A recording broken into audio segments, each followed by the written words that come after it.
ఉపసంహరించుకోవాలి.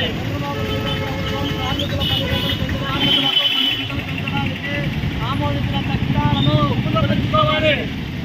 పోరాడి సాధించిన కార్మిక చట్టాలను ఏదైతే రాష్ట్ర ప్రభుత్వం తీసుకొచ్చినటువంటి 10 గంటల పని విధానాన్ని ఏదైతే 12 నుంచి 13 గంటల వరకు పెంచడం అనేది జరిగింది.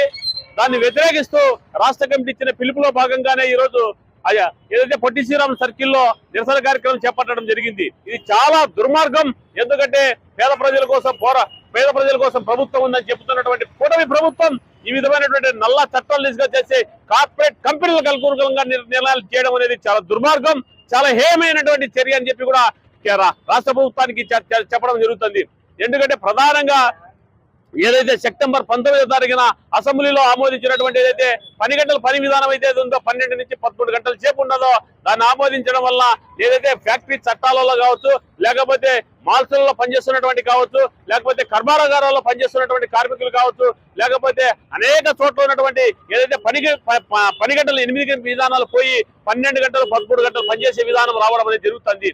కాబట్టి ఈ కొన్నటువంటి కూటమి ప్రభుత్వం పూర్తిగా కార్పొరేట్ కంపెనీల తలసందుల్లో పరిపాలన చేస్తుందే కానీ ఎక్కడ ప్రజాస్వామ్యబద్ధంగా పరిపాలన చేయలేదని కూడా కూటమి ప్రభుత్వాన్ని నిలదీయడం జరుగుతుంది.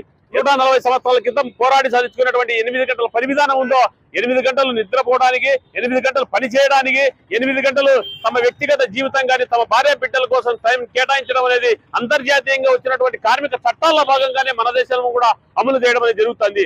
ఇటువంటి చట్టాల్ని ఈ పొద్దు ఉన్నటువంటి కార్పొరేట్ కంపెనీల మెప్పు కోసం ఈ విధంగా రాష్ట్రంలో ఉన్నటువంటి కూటమి ప్రభుత్వం తీసుకురావడం అంటే చాలా దుర్మార్గం. ఇటువంటిది వివక్ష అనేది చూపడం జరుగుతుంది. కాబట్టి ఇటువంటి విధానాలు తీసుకురావడం మంచిది కదని చెప్పి కూటమి ప్రభుత్వం హెచ్చరించడం జరుగుతుంది. అత్యధికమైనటువంటి మెజారిటీతో గెలిచి ఈ విధమైనటువంటి నిర్ణయాలు చేసే కార్మికుల ద్రోహిగా మిగిలిపోతాను చంద్రబాబు నాయుడు గారికి కూడా హెచ్చరిస్తున్నాం.